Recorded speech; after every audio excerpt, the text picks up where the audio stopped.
皆様、本日はラストマイル層が抱える問題と金融包摂、JICA の協力を事例としてにご参加いただきましてありがとうございます。私は本日モデレーターを務めます株式会社開発マネジメントコンサルティングの間宮と申します。どうぞよろしくお願いいたします。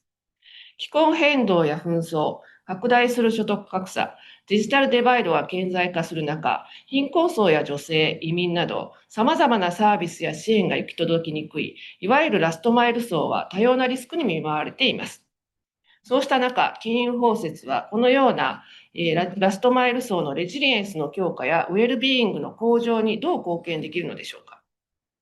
国際協力機構 JICA は途上国において金融サービスへのアクセスに制約のあるラストマイル層の金融包摂を支援する様々なプロジェクトを実施しています。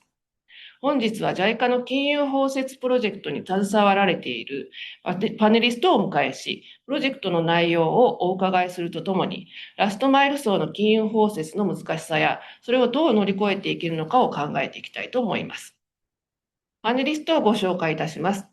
9月に退任されるまで10年間 JICA の国際協力専門員として複数の金融包摂案件の形成、実施支援、また関連する調査や研修に携わられてきた菅原鈴香さん。私も大変お世話になりました。自然災害が頻発するバングラデシュにおいて、被災した貧困層、特に農村女性たちが保険サービスを通じて見舞い金を受け取れるようにするなど、保険浸透率1%未満のバングラデシュにおいて、保険サービスの導入に貢献された KPMG-FAS の徳岡大輔さん。中米ガテマラやホンジュラスで移民家族からの送金を受け取る貧困層などに対し、金融サービスなどの提供促進を通じて、彼らの経済的自立を支援している株式会社開発マネジメントコンサルティングの塚本明宏。以上3名のパネリストからお話をお伺いします。まず、菅原さんにお尋ねします。JICA では多くの金融包摂プロジェクトを実施されていますが、いわゆるラストマイル層が置かれている状況と、金融包摂がどのように彼らの現状改善に役立つのか、JICA が実施されている金融包摂案件の外観や特徴についてお聞かせいただけますでしょはい、どうもありがとうございます。まずはじめに、これからお話しさせていただくことは、私個人の見解であることをお断りさせていただきたいと思います。最初にですね、ラストマイル層の置かれている状況と金融包摂についてですけれども、2024年の段階で、世界の13億人の成人人口が銀行口座や電子マネー口座を持っていないと言われています。これはだいたい4人に1人の大人が、口座を持っていないという状況なんですけれども、口座を持たれている方も、ほとんどそれを使えていない方々というのがたくさんいらっしゃるということで、実際には金融サービスを思うように使えていない人口は、13億人よりも非常に多いというふうに言えると思います。そしてこの13億人は、主に貧困層、女性、小規模農家、それから中小零細事業主、そして移動する人々といったラストマイル層によって、構成されております。こうした人々の収入は単に低いだけではなくって、非常に不安定であるという特徴を持っております。そして病気や事故などの不慮の事態に、そうしたショックに対する対応力が非常に弱くて、資産形成が難しい、それゆえに、将来の投資がなかなかできないという問題に直面しております。金融サービスや金融包摂は、こうした人々の状況を改善するのに大きな役割を担っていると思います。例えば、収入があるときに利便性の高い預金サービスを利用することができれば、例えばその食料を買うのが困ったときにも、その預金を使って、消費の平準化を図れますし、子どもの将来の教育費を捻出することもできます。あるいは肥料購入や運転資金や設備投資など、まとまったお金が必要なときに、良質な融資にアクセスできれば、農業生産性の向上や事業拡大が見込まれます。さらに安価な保険サービスがあれば、こうした人々の食対応力というのは非常に上がります。ですので、金融包摂はラストマイル層の生計の安定と向上、そしてリシリエンス強化にはなくてならないものだと思っております。他方、ラストマイル層の金融包摂というのは、金融機関含めてビジネス界にとっても非常に大きなビジネスチャンスを提供するものだということについても、私たちを念頭に置いておかなければいけないと思っています。こうした認識のもと、JICA ではさまざまな、金融包摂の案件というのを支援してまいりました。まだまだポートフォリオは小さいんですけれども、例えば技術協力ではこの地図にありますように、ベトナム、パキスタン、バングラデシュ、アルバニア、グアテマラ、ホンジュラスなどで、貧困層、女性、小規模農家の金融包摂促進を支援してまいりました。案件で金融機関とともに改善、あるいは開発してきた金融サービスには、預金、融資、送金、保険が含まれています。いくつかの事例はこれから徳岡さんとそれから塚本さんにお話しいただけるというふうに理解しております。こうした技術協力案件はその包括的アプローチを一つの特徴としております。一方で、金融サービスを必要とする需要側の人々の金融やデジタルリテラシーの能力を高める。で、他方でですね、金融サービス提供側である金融関連サービス提供機関側の、サービスの改善とか、あるいはデリバリーチャンネルの改善、あるいは新しい商品開発をするというような能力強化も支援してまいりました。そして同時にですね、改善開発されたサービスが健全な競争を通じて市場全体に広まっていくために、そしてそれによってより多くの人に使われていくように、規制や監督、政策、制度の改善に向けた提言も行っております。技術協力に加えて JICA では途上国政府向けの円借款スキームや社会問題解決に資する活動を展開する民間企業に海外投融資スキームを通じて資金提供をしております。金融包摂関連案件は先ほど申し上げましたように JICA 全体のポートフォリオの中では相対的に小さいものですけれども、金融包摂がさまざまな SDG 達成の促進剤であるとの認識のもと、さまざまなスキーム、セクター案件への組み込みを JICA では行っております。ありがとうございました。金融包摂がラストマイル層の生計向上やレジリエンスの強化に不可欠であること。JICA では様々なスキームを通じて金融包摂を支援されていること。特に技術協力においては包括的アプローチを特徴とされているということを理解しました。では、バングラデシュで金融包摂の技術協力に関わっておられる徳岡さんにお伺いします。バングラデシュで主に農村女性向けに保険サービスを導入されたということですが、そもそもバングラデシュの農村部の女性の状況とリスク、これに対してプロジェクトが何を目的とし、どのような活動を実施され、どのような成果を出されたのかについてお聞かせいただけますでしょうか。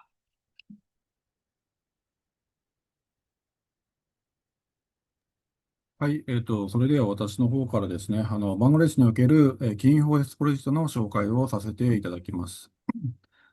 まず一つ目のスライドをご覧ください。多くの方がご存知と思いますが、バングラデシュは自然災害の多い国と言われています。洪水は広い地域で発生しますが、特に北西部、北東部で頻繁に発生しています。また、沿岸部ではサイクロンや高潮による被害が大きい地域となっています。特にラストマイル層と位置づけられる人々は、そうした自然災害によるハザードリスクの高い地域に居住することが多く、対策も難しいため脆弱性が高いというふうに言われています。本プロジェクトでは、そうした気候変動の影響を受けやすい人々への金融、非金融サービスを提供するメカニズムを構築しました。次のスライドですけれども、具体的にはマイクロ保険商品の開発と試験的実施を取り組みました。本プロジェクトの事前調査によると、損害ベースの保険サービスは、その損害の頻度や損害額、サービスのオペレーションのコストのために、貧しい世帯が支払える保険料では設計できないことが明らかになりました。また、重要な背景として、サービスをほとんど普及しておらず、保険に入っても適切にサービスを受けられないといったネガティブなイメージが浸透していることから、MFA から、保険サービスに普及する、保険サービスの普及に賛同することが非常に難しい状況でした。次のスライドですけれども、そのため、本プロジェクトでは仕組みが分かりやすいインデックスベースのマイクロ保険を商品として開発し、さらに保険料100%補助でスタートしました。このサービスはベンガル語でプロテクションを意味するショロッカという言葉を使い、ショロッカサービスと名付けられました。保証の対象はサイクロンによる被災として2つのインデックスを設定しました。一つはスライドの左に示したように、まずバングラデシュ気象庁が定義するサイクロンであること。で、二つ目の指標として、スライドの右側に示しましたように、サイクロンが顧客の所属する MFI の支点から50キロ圏内を通過したこと。この2つの指標が揃うことで支払い条件となります。次のスライドです。このプロジェクトには、バングラデシュ沿岸部で活動する大小7つの MFIs が参加し、プロジェクトの実施主体である MFIs の APEX 機関、PKSF の指導で実施されました。7つの MFIs が沿岸部の1つの視点を選び、それらをパイロット対象視点として実施しました。右の地図は7つの視点を中心に指標となる50キロ圏を示したものとなりますが、沿岸部の全体がカバーされていることがわかるかと思います。次に、プロジェクトでは2022年から25年まで3回のサイクロンシーズンにこのマイクロ保険サービスを提供しました。この3年ほどの間に4つのサイクロンが対象地域に上陸し、2つのインデックス、つまり気象庁の定義するサイクロンが支点から50キロ圏内を通過しました。結果として7つの MFIs の支点のうち6つの MFIs の顧客が見舞い金の支給を支払いを受けることになりました。次に、参加した MFIs とその顧客は2つの指標をちゃんと理解し、なぜ見舞い金を受け取れたのか、あるいは受け取れなかったのかを理解できました。そのため大きな混乱もなく、おおむね4日から10日程度でほぼ全員に見舞い金を支払うことができました。右の表に示しましたように、シーズン1では保険料を 100% 補助として、500高を資源収参加費として顧客に渡し、そのお金を保険料として支払ってもらいました。シーズン1で実際に被災した地域の顧客が見舞い金を受け取り、それがソーシャルメディアで他の顧客に拡散されたことで、保険サービスに対する信頼が高まり、シーズン2以降は自営者負担を増やすことができました。次のスライドです。バングラデシュの MFIs の顧客は約9割が女性です。この案件ではサイクロンによる損害を対象としたサービスとして開始しましたが、シーズン3からは顧客の多くを占める女性のウェルビーイングの改善につながるような出産に関わる医療補助などのサービスを追加しました。まだ限られたサービスではありますが、今後女性に特化した保険サービスを展開する契機になったと言えます。最後のスライドなんですけども、本プロジェクトのインパクトとして、以下の3つの成果を挙げておきたいと思います。まず1つ目として、自然災害のハザードリスクが高い農村のラストマイル層にこれまで存在しなかったマイクロ保険サービスのデリバリーメカニズムが確立されたこと。2つ目として、このメカニズムがサービスの供給側である MFIs と需要側のラストマイル層の両方において高い満足度で受け入れられたこと。そして第3に、保険の実証としては短期間のパイロット活動だったんですが、APEX 機関としてである PKSF と MFIs が自己資金を投入し、プロジェクト終了後にサービスの横展開に動き出したこと。この3つが大きなインパクトかと考えております。規模は小さいものでしたが、APEX 機関と MFIs が高いオーナーシップを持って持続可能な仕組みの確立に動き出したことは、大きな成果だと言えるのではないかと考えます。はい、私からは以上となります。ありがとうございました。そもそも保険サービスというのは浸透が難しいと思うんですけれども、それを最も浸透が難しそうな農村女性に、導入されるということで、この既存のシステムや関係者との信頼関係を活用しつつ、受益者にも無理のない形で導入されたということが成功の要因なのかなというふうに思いました。ありがとうございました。では続いて塚本さんに中米での技術協力についてお伺いします。中米においては移民家族からの送金や給付金をうまく活用して、いわゆる再貧困層の経済的自立を支援されています。このような貧困層の現状や直面するリスク、これに対してプロジェクトでどのような活動を行われ、どのような成果を出されたのかについてお聞かせください。はい、それではですね、中米の事例について私の方から話をさせていただきます。よろしくお願いします。では、まず貧困層の抱える問題について話をさせていただきます。中米の国々、ガテマラやホンジュラスではですね、治安が非常に悪くて、経済活動が制限されてしまう、そういった地域や地区があるんですね。で、もう一つ、問題となっているマチスモと呼ばれる男性上位の文化がありまして、そのせいでですね、女性が自由に外出できない、そういったケースも多々あります。で、さらにもう一つ大きな問題としまして、アメリカへの移住、出稼ぎ、これがございます。命の危険を冒してまでもですね、多くの中米の人たちがアメリカに移住や出稼ぎ、これをしようとしてるんですね。で、今年2025年に入りまして、アメリカの国境管理、これが厳しくなりましたので、アメリカに出稼ぎ行こうという人たちはかなり減ったんですけど、それでも故郷に仕事がなかなかないと。それでまだアメリカに行こうという人がまだいるんですね。またアメリカから例えばガテマラなどに戻った人もですね、もう一回やっぱりアメリカに行こうかなっていう人もあるというふうに聞いております。で、こうしたアメリカの移動なんですけども、費用もかかりますし、途中で犯罪に遭うケースもあって、まさに命がけなんですね。それでもなぜこういった外国に移住で稼ぎするのか、これが重要なポイントになるというふうに考えております。はい。それで次のスライドなんですけども、こちらのグラフにあります通り、なぜかということなんで、中米諸国がですね、経済に占める投資の割合、これが非常に低い状態がずっと続いてるんですね。つまり国内や地域内でお金が循環してないんですね。だから国内で十分な経済機会や収入機会が作られていない。だから出稼ぎに頼らざるを得ないというような状況なんです。で、そこでですね、多くの家庭がアメリカに出稼ぎ行ってる家族からですね、送金をしてもらって、それに生活を依存していると、そういうような状況になっています。で、こうした国際送金額なんですけれども、実は中米諸国の経済規模の約2割、あるいはそれ以上というような規模になっているんですが、その多くがですね、生活費に使われているので、地域経済活動のような、そういったものに対する投資になっていないと。だから、故郷で経済機会もできないし、収入機会もなかなかできないというような悪循環になっているんですね。で、これをどうしたらいいのかというのが、今回、私の従事した案件の、主な、テーマになります。では、続いて次のスライドなんですけども、こちらの、図の方にも書かさせていただいたんですけど、重要なのは、地域でお金を回して、人々を金融と経済に巻き込んでいくと。これこそが金融包摂というふうに私は理解しています。で、その担い手になりますのが、信用組合をはじめとする協同組合。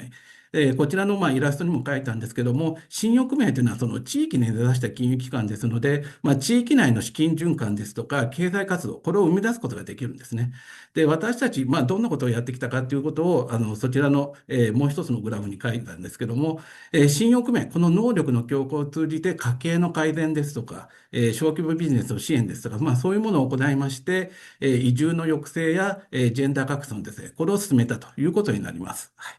で、続いて、ガテマラの事例を次のスライドで話をさせていただければと思います。ガテマラではですね、信用組合が積立預金や金融教育を新たに提供するというようなことを始めました。で、これによってですね、地元で貯蓄する習慣が広がったというのが一つあります。また、アメリカからの家族から送金された資金がですね、信用組合に預けられて、地域経済活動に向けた融資に活用されるようになりました。で、これによって国際送金がですね、地域経済の投資資金として機能するようになったと。これも一つ大きな成果なのかなというふうに考えております。で、その結果ですね、こちらのスライドにいくつか数字を提示させていただいたんですけども、預金額が増えたり、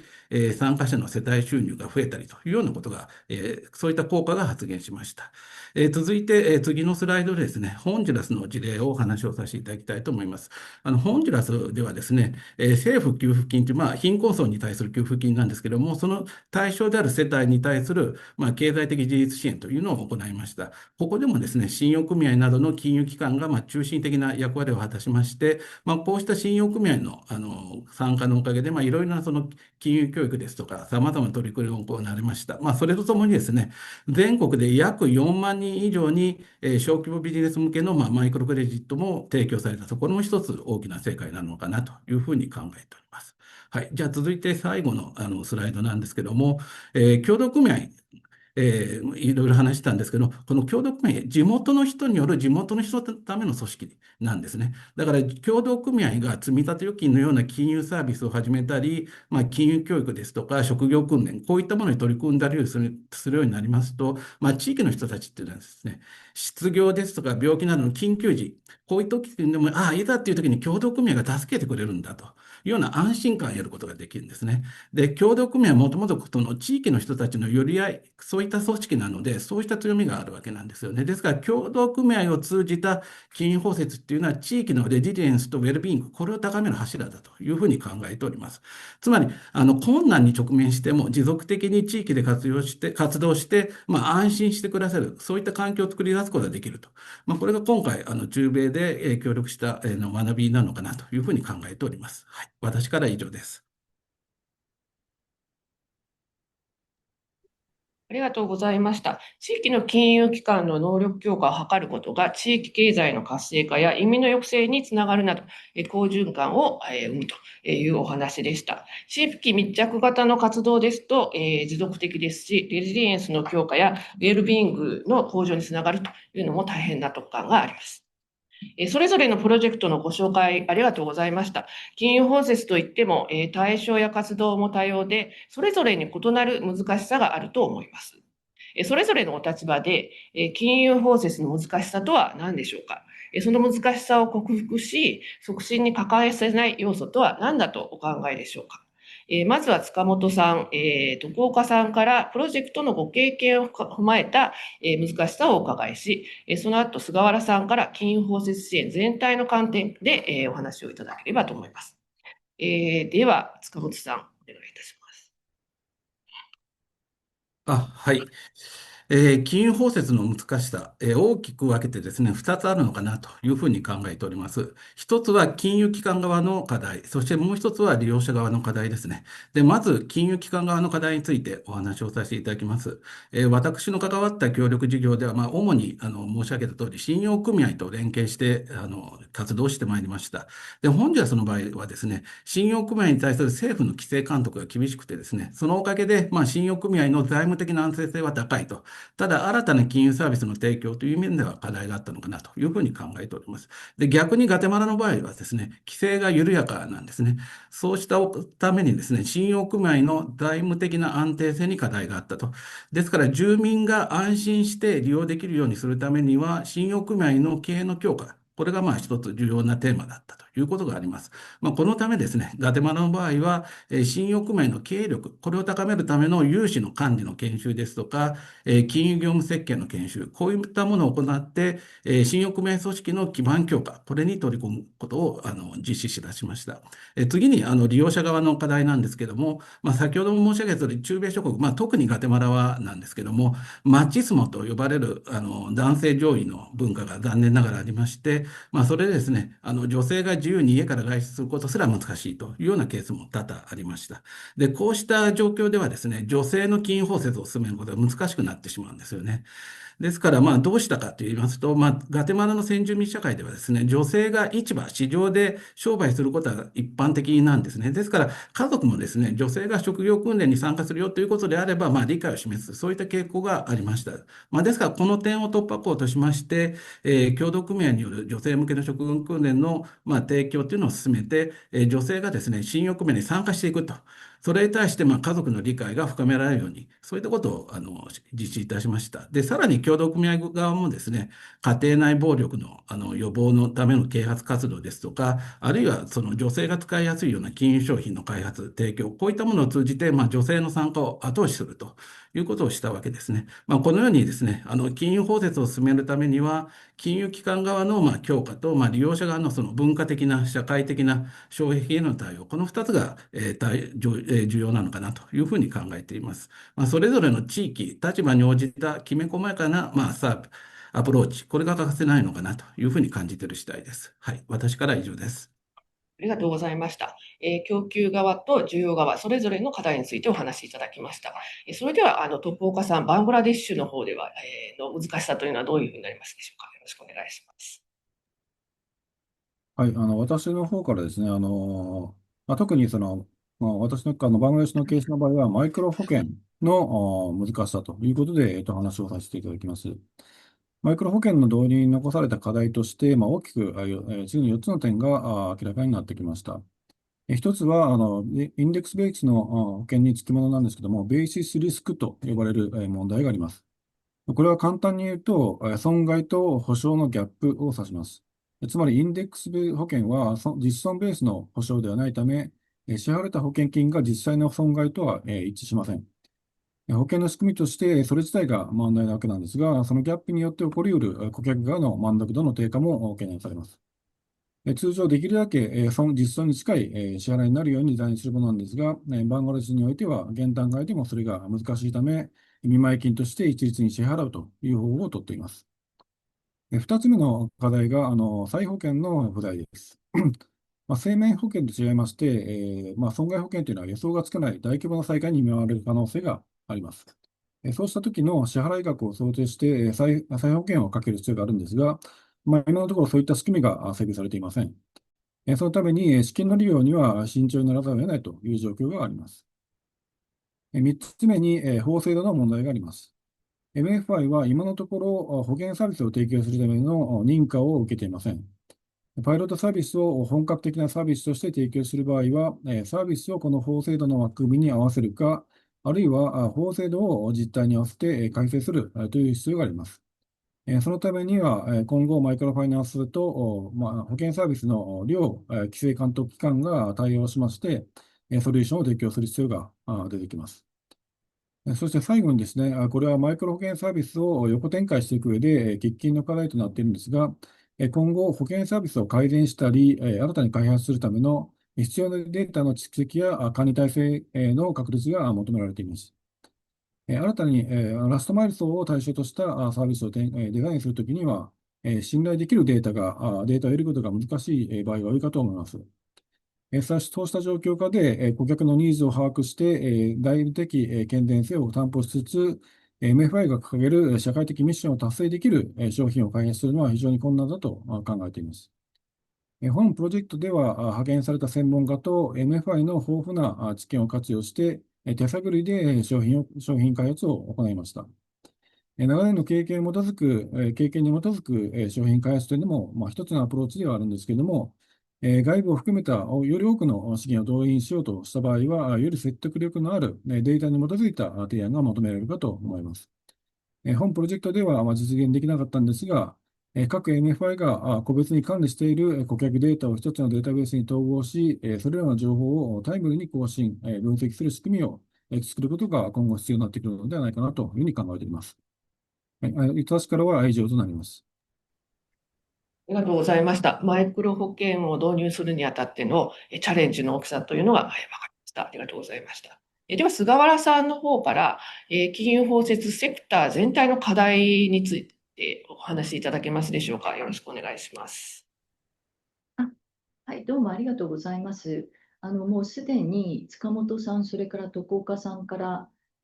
ご説明ありましたけれども、その金融包摂の難しさって、さまざまな領域に人々の金融サービス利用を阻む障壁が存在しているということだと思うんですよね。で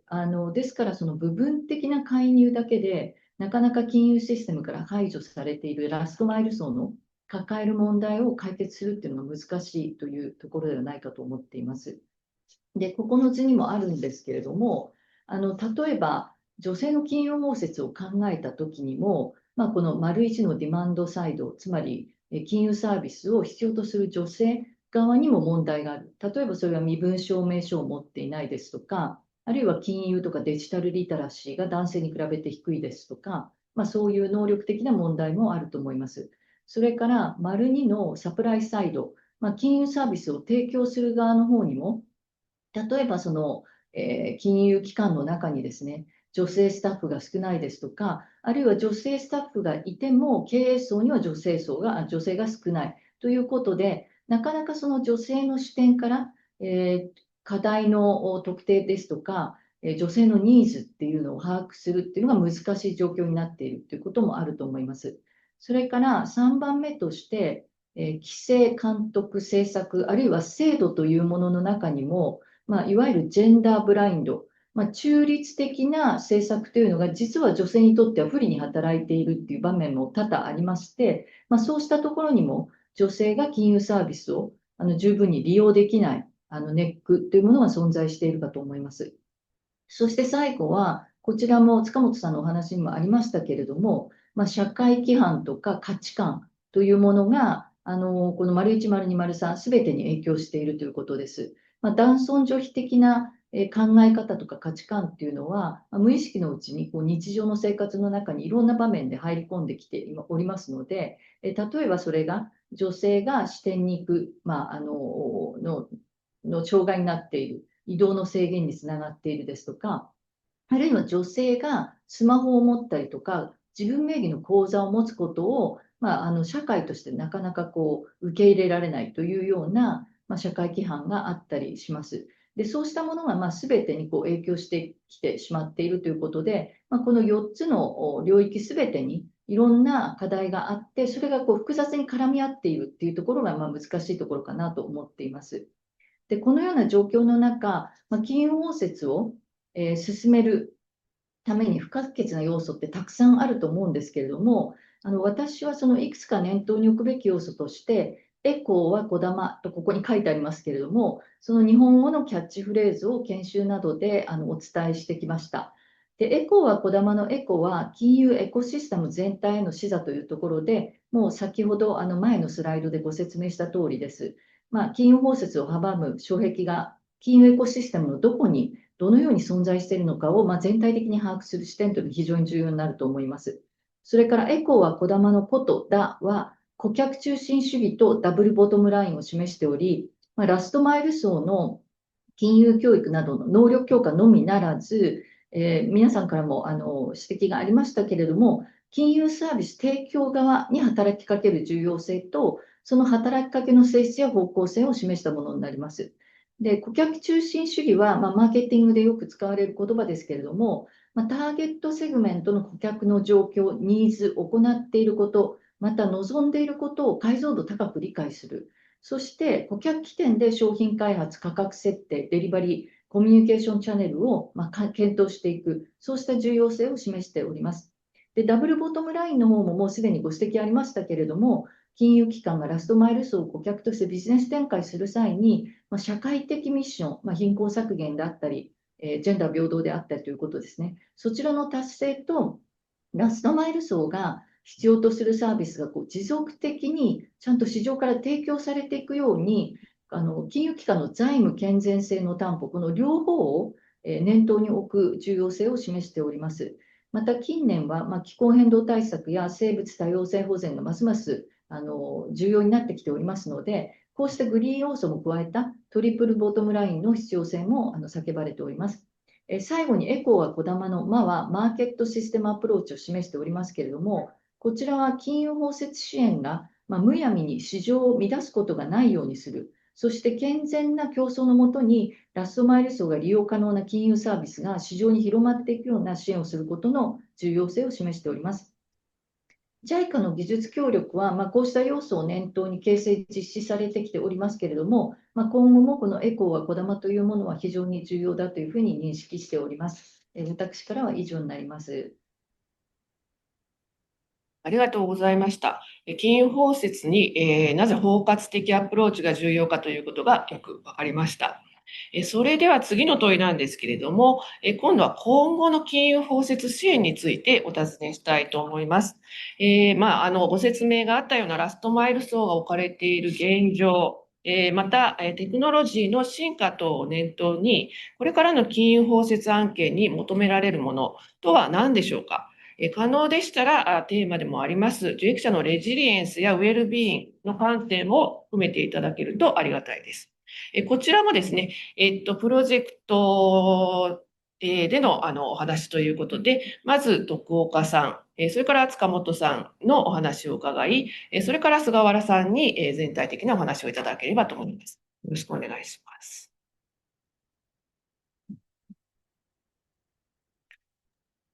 はい、それでは、バングラデシュの事例から、話をします。バングラデシュは先ほどもお話しした通り、保険のメカニズムを、導入したということなので、そちらに、焦点を当てて、お話をさせていただきます。まずでですね、保険、メカニズムというのは、総合種の精神がベースとして、必要となってきます。特に気候変動に起因する災害についてはですね、その損害を受けた被災者だけが負担するということは、倫理的に正しいということではないかと思います。本来であれば、ラストマイル層が被る気候変動に起因する損害というの負担は、影響を受けない人々によっても負担されるべきではないかと考えます。保険サービスの規模が大きくなるほど、横のつながりがなかなか見えにくくなって、相互補助の精神というのは後退してしまいがちなんですけれども、テクノロジーを活用することで、そうした壁を乗り越えることができるのではないかと考えています。バングラデシュでは、試験的にFacebook のグループアカウントを作って、各地の災害の様子や見舞い金の給付の様子などを動画で共有しました。調査の結果ですね、Facebook のグループに参加した人々は、参加しなかった人々よりも、満足度が高いという結果が出ました。こうしたテクノロジーを活用して、横のつながりや相互上の見える化は、保険サービスを提供する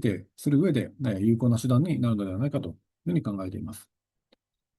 ただですね、デジタル技術の活用を推進する際には、そこに潜む排除の効果にも気をつける必要があるかなと考えています。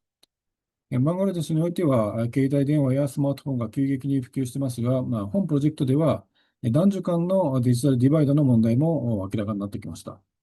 実際にですね、女性である顧客が Facebook にアクセスするにはですね、夫や息子の端末を利用する必要がありました。そのために MFIs のフィールドスタッフにスマートフォンを対応して、顧客との会話の際にそれを使って情報へのアクセスを促してきました。またですね、こうしたデジタル技術を活用した相互補助精神の醸成が重要性を増す一方ですね、フェイストゥフェイスの重要性についても再認識されているように思います。これはマイクロクレジット先進地ゆえの事情かもしれませんが、かつてはですね、毎週実施されていた対面のグループ会合というのがあったんですが、それがですね、時代の変化とともに参加者が少なくなってきています。またコロナを経てですね、対面での会合がますます難しい状況になってきました。本プロジェクトでは、マイクロ保険の先進地であるフィリピンを訪問して、メンファイズの活動を視察したんですが、フィリピンでも同様の課題に直面し、バックトゥーベーシックというのを謳い文句に、対面でのグループ会議を再開させていました。これに感銘を受けたバングラデシュ参加者は、それ以来、バックトゥーベーシック、つまりグループ会議を基礎とした活動への回帰について、熱心に議論をしていました。MFI は定期的なグループ会合を長い年月をかけて積み重ねて、今日のラストマイル層との信頼関係や評判というものを作ってきました。これは社会関係資本として、蓄積されてきたわけですけれども、本案件の保険サービスという普及というのは、そうした社会関係資本があったことで成功したのではないかなと考えています。これはプロジェクトを実施する過程で気づかされたことなんですが、新たなテクノロジーの導入も、こうした伝統的な社会関係資本とうまく組み合わせることが理想的だと考えています。言うまでもないんですが、バングラデシュではマイクロクレジット発祥の地ということもあり、数多くの MFIs がバングラデシュの隅々まで金融サービスを提供しています。すべての MFIs が当てはまるわけではないんですが、非金融サービスを組み合わせて、生計向上から栄養改善、教育や公衆衛生など、ラストマイルに広くサービスを提供しています。保険サービスというのは、気候変動の影響を受けやすいラストマイル層のウェルビーイングにあらゆる面から貢献できるというわけではないんですが、主力化サービスのように、わずかな見舞い金であっても、災害後の食料を減らす必要がなくなったといったことが明らかになってきました。また、仕組みをシンプルにすることで、シンプルにして見舞い金が支払えることを顧客が事前に把握することで、災害後の精神的なストレスの緩和にも貢献できたのではないかなと考えています。バングラデシュにおけるマイクロ保険のパイロット活動を通して得られた実感、量的データによる実証を通して、マイクロ保険がラストマイル層の災害後のレジリエンスを高め、ウェルビーイングの改善に貢献する高いポテンシャルを持っているということを示すことができたかなと考えております。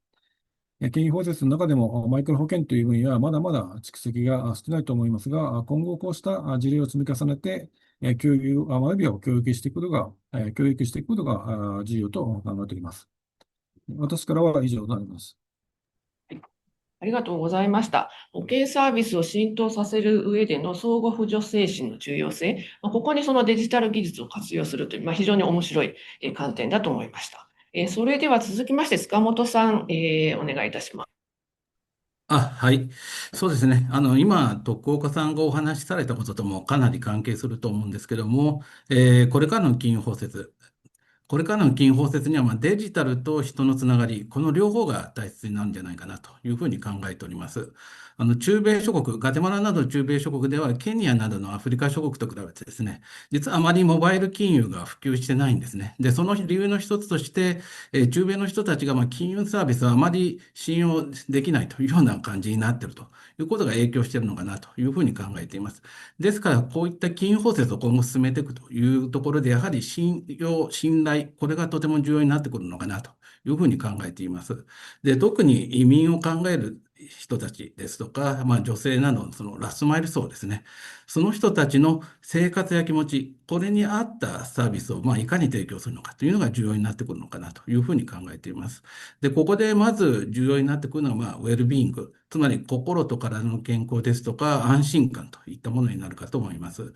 で、信用組合に参加することでですね、地域とのつながりが生まれて、ここにいてもいいというような思えるような気持ちっていうのが育つんですね。例えば、その信用組合で先ほど積立預金の事例を話したんですけども、積立預金のために、毎月組合員の女性が、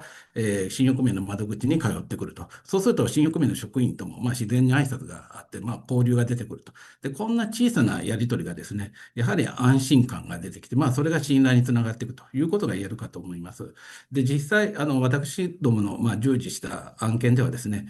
男女の差別がないと感じる女性が増えたり、この国に残りたいというように考える若者が増えたりしました。こうしたですね、人に寄り添う金融サービス、これが人の気持ちにもいい影響を与えるんじゃないかなという、証拠になっているのかなというふうに考えている次第です。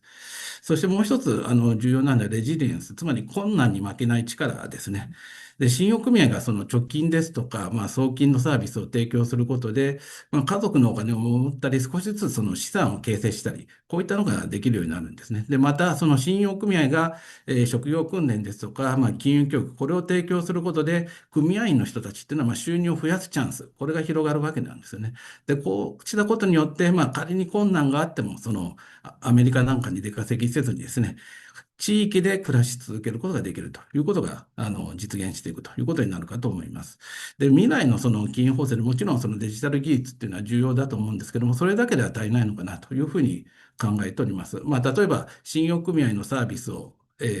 案内するようなチャットボットを制作する場合もですね、女性ですとか、そういったラストマイル層の気持ちに寄り添って、回答ができるような、設計にするといったことも重要なのかなというふうに考えている次第です。で、これからのその金融包摂にはですね、テクノロジーと人の気持ち、これをうまく組み合わせることが重要なのかなというふうに思っている次第です。はい。私からは以上です。佐野さん、ありがとうございました。先ほどの徳岡さんの話とも共通していて、人のつながりと、テクノロジーということで、単に技術をやればっていうことではなく、やはりその人のつながりというのをベースにしなければいけないという非常に汎用的なお知恵をいただきました。それでは、菅原さんにですね、全体的なお話をいただければと思います。よろしくお願いします。はい、どうもありがとうございます。徳岡さん、それから塚本さんがもうすでにご指摘されているところとも重なる部分もあるんですけれども、私からは5つ挙げさせていただきたいと思います。で、1つ目はやはり気候変動リスク対応ということかなと思っています。で、気候変動によるその災害、年々増えておりますし、被害も甚大になってきているという中で、最も深刻な被害を受けているのがやっぱり途上国のラストマイル層だと思うんですよね。それは危険なところに住んでいるとか、リジリエンスが非常に低いですとか、いろんな問題があるんですけれども、ですので、やはりその金融包摂、あるいは金融サービスを通じて、この方々の気候変動リスクに対する対応力をどういうふうに高めていくのかっていうのは喫緊の課題かなと思っています。で、その関係で2つ目としては、ラストマイル層向けのイノベーティブなマイクロ保険の普及ということかなと思っています。で、すでにご指摘ありましたけれども、送金、預金、融資に比べて、やはり保険っていうのはなかなか広まりにくいと。掛け捨てになる場合も多いですので、なかなか理解されないということもありますけれども、バングラデシュの、事例でも見ていただいたように、ちゃんとメリットが分かれば、皆さんも保険を使うというようなことになりますので、ぜひこのマイクロ保険の普及というのは今後も進めていくべき事項なのかなと思っています。それから3つ目はデータドリブンの金融包摂促進ということだと思っています。で、携帯を通じたモバイルマネーでの取引の増加ですとか、あるいはその API によるさまざまなサービスの連携で、そこですごく膨大な量のデジタルデータが創出されていると。で、このデジタルデータは金融包摂を促進する場合にも、宝の山と言えると思います。で、これらを使ってラストマイル層が必要とする金融非金融サービス提供をどのように行っていくのか。そして、また逆の面もあるんですけれども、データプライバシーの問題ですとか、あとはデジタルのセキュリティの問題ですとか、さらに AI によるこの将来予測とかは、バイアスを強めるというような指摘もございますので、そうした、デジタルデジタルデータを活用していくにあたって、どういう部分を使っていけばいいのか、あるいはどういう部分に留意しなければいけないのかっていうのは、やはりこれからも真剣に考えていく必要があるかなと思っています。その観点から、デジタルだけに頼るのではなくて、徳岡さん、それから塚本さんからもご指摘ありましたけれども、やはり人のつながり、フェイストゥフェイス、この、タッチっていうのは、非常に重要、まだまだ重要な役割を担うのかなと思っています。それから4つ目はジェンダーということで、2011年から直近の2024年まで、統計が取られてきているんですけれども、金融包摂は非常に大きな進展を遂げてきました。で、しかしその口座保有率の男女格差は、つい5年前まで全く縮まらなかったという状況がございます。それから最近では男女間のこのデジタルディバイドの問題っていうのが非常に大きな懸念事項になっています。で、さらに国や文化によりますけれども、いわゆる LGBTQIA+ の方々も、政治的、経済的、文化的要因によって、金融アクセスに大きな課題を抱えているということも分かってきています。ですので、そのジェンダーと金融包摂は今後も重視すべき事項だというふうに認識しております。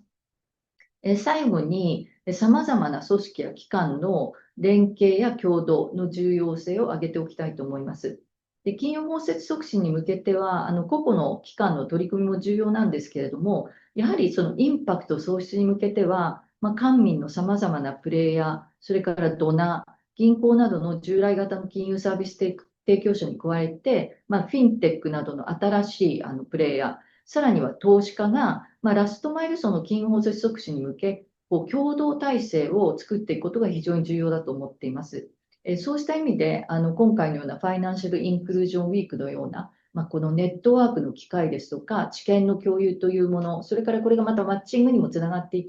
きますので、こうした機会というのは非常に貴重なものだと思っております。はい、私からは以上になります。